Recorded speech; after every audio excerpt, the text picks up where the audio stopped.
I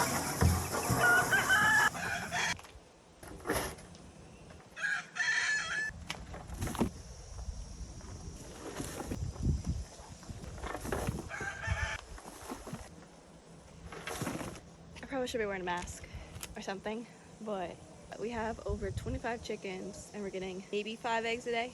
Not good, but this fixes it. Okay, we got it done. It took 45 minutes to an hour. That's how much shit was in here. It was bad. Embarrassing. Good thing I didn't show you, but I'll show you after. This is what it looked like after. A lot better than what it was.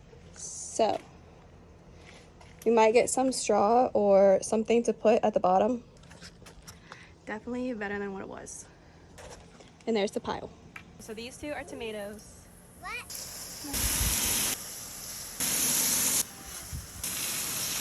We got jalapenos and another tomato. And we got our half-dead strawberry plant. More potatoes.